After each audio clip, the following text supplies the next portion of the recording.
Assalamualaikum warahmatullahi wabarakatuh. Salam Grahita, open heart and eyes. Salam jumpa kembali dengan saya Suharjan dari Grahita Indonesia dalam acara talk show Solusi Keluarga Indonesia, Keluarga Bahagia, Negara Jaya. Dan pada hari ini masih melanjutkan episode yang sebelumnya, yaitu berkaitan dengan menyiapkan atau mendidik generasi cerdas dan berkualitas sejak dini. Dan di studio telah hadir narasumber yang sangat luar biasa. Beliau adalah Dr. Hajah Yayah Ruhiah MPD, Ketua Himpaudi Provinsi Banten. Selamat datang Ibu. Selamat datang, ya. Pak. Terima kasih atas kehadiran Ibu di studio, dan masih melanjutkan tema yang episode yang sebelumnya yang sudah kita bahas. Dan pada hari ini yang mau saya tanyakan itu berkaitan dengan bagaimana upaya atau usaha yang dilakukan oleh organisasi Himpaudi dalam rangka meningkatkan kualitas pendidikan di usia PAUD, terutama dari sisi sarana dan prasarana, Ibu. Karena menurut sepengetahuan saya di lapangan itu masih ada beberapa PAUD yang dalam tanda petik itu terkesan seadanya, gitu. Nah, sekarang bagaimana dari Himpaudi menyikapi hal ini, Bu? Iya, terima kasih. Sebelumnya sebelum ke sana, bahwa awal memang adanya PAUD itu adalah bagaimana orang tua sadar bahwa masa emas itu adalah penting. Maka pemerintah dalam hal ini, Kementerian Pendidikan Republik Indonesia, membuka seluas-luasnya kepada masyarakat untuk mendirikan lembaga PAUD. Karena memang lembaga PAUD itu didirikan swadaya, ya, artinya dari keinginan masyarakat yang memang sadar bahwa usia PAUD itu penting. Maka mungkin ada yang dulu ya mendirikan PAUD itu di teras rumah, ya kan, mungkin dengan kondisi yang seadanya. Yang penting dalam hal ini mungkin pada waktu sosialisasi awal adalah bagaimana supaya anak-anak itu tidak bermain begitu saja tanpa stimulasi aspek-aspek yang memang perlu diberikan kepada anak. Tapi pada akhirnya sekarang pemerintah sadar bahwa oh iya, bahwa memang lembaga PAUD itu tidak boleh main-main, gitu. Artinya sekarang saja menuju untuk supaya menjaga supaya tidak terkesan seadanya, sekarang diberlakukan ada namanya SMP, Standar Nasional Pendidikan. Dalam hal ini BAN-PAUD PNF itu mewajibkan ya kepada PAUD non formal itu untuk dilakukan akreditasi. Akreditasi inilah adalah sebagai wadah untuk menjamin bahwa memang lembaga itu layak ada di masyarakat dan terstandar. Nah, inilah sebagai jawaban bahwa hari ini memang awal iya, karena memang pemerintah itu kan terbatas. Bagaimana menyadarkan bahwa PAUD itu penting, anak-anak, orang tua berbondong-bondong ke PAUD. Oh iya, nah baru setelah itu next. Sekarang yang harus dipikirkan bagaimana menuju PAUD berkualitas. Itu sebetulnya. Nah, artinya kalau masih ada yang lembaga yang seperti itu, ini diberikan ruang waktu yang sudah begitu lama. Nah, saatnya diwajibkan untuk mengikuti sesuai dengan standar dari pemerintah. Ya, baik Ibu. Nah, dari aspek standarnya, Bu, ini karena kan ada beberapa PAUD itu yang karena keterbatasan sarana dan prasarana, sehingga terutama untuk ruang bermain itu banyak yang ada keterbatasan di situ, karena ya maaf mungkin tinggalnya di kompleks, kemudian rumahnya juga rumah ukuran apa 2x1 ya, tipe itu ya yang tanahnya 60 gitu. Nah, itu kalau harus dibagi-bagi itu kan sudah ruangan sempit, sehingga ruang bermain untuk outdoornya itu rata-rata banyak yang nggak memiliki. Nah, ini bagaimana Ibu? Iya, memang dilihat dari standar, kalau standar yang ada itu minimal itu ada 300 meter ya Pak ya, minimal 300 meter, iya. untuk lembaga PAUD itu. Tapi hari ini kita melihat bahwa apa yang penting terlebih dahulu pemerintah mengadakan lembaga PAUD itu. Yang penting adalah anak itu tidak hilang masa emasnya. Dia ada lembaga yang memang menaungi itu dengan keterbatasan yang ada, tetapi disiapkanlah para pendidiknya yang disiapkan untuk bagaimana mendidik anak usia dini itu seperti apa. Nah itu kalau kita menunggu misalnya punya gedung yang megah, kemudian sarana yang lengkap, kapan?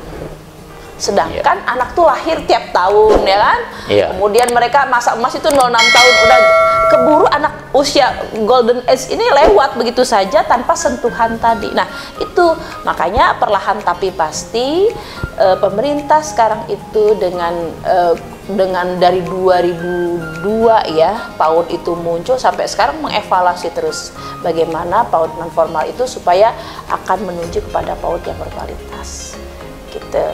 Jadi memang ada paudisasi dulu ya, gerakan paudisasi, di mana setiap satu desa ada satu PAUD, wajib itu kan? Dengan mewajibkan itu kan orang berbondong-bondong, oh iya ternyata PAUD itu penting loh, sadar lah ya.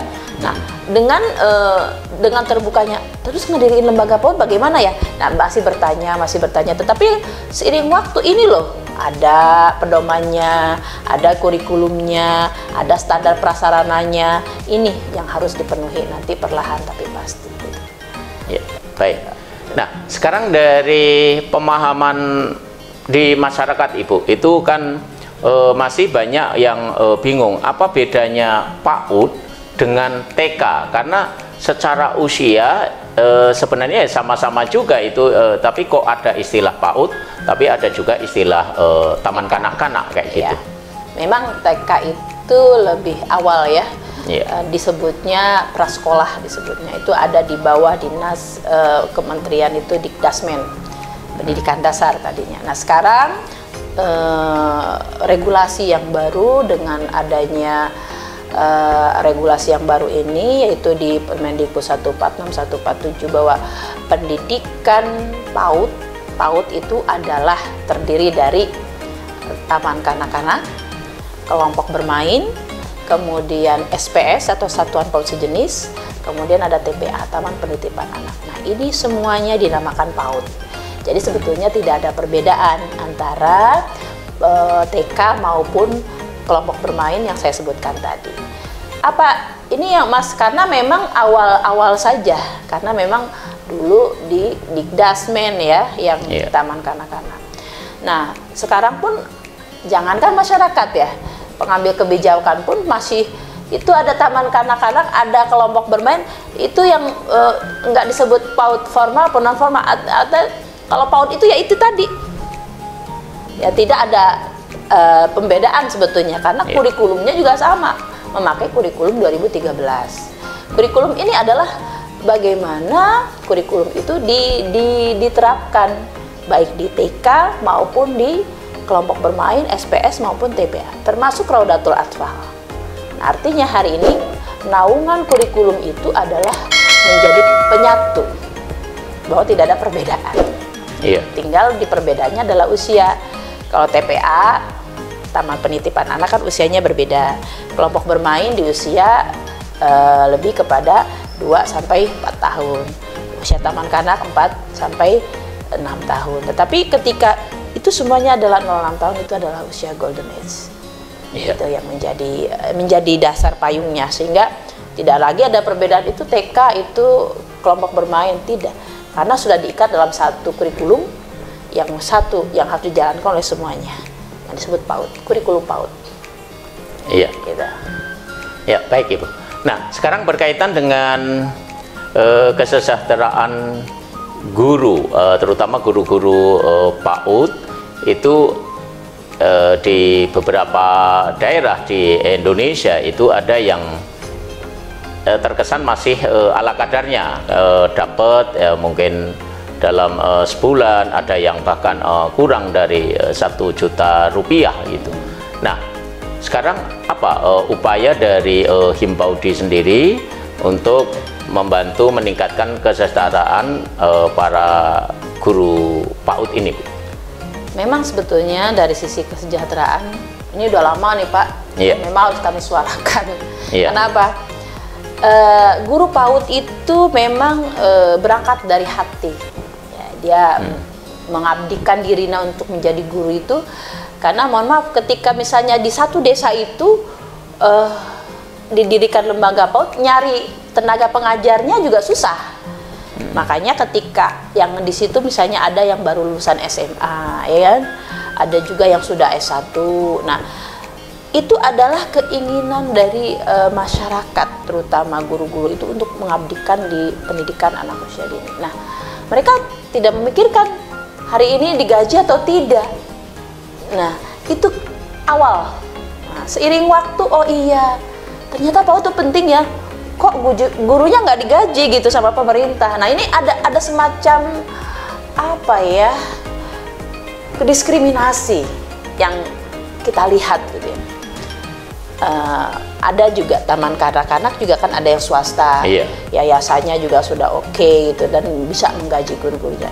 Lalu di masyarakat karena swadaya datang dari keinginan masyarakat supaya anak-anak jangan berkeliaran main tepuguh gitu ya, itu adalah sebuah nawaitu yang luar biasa.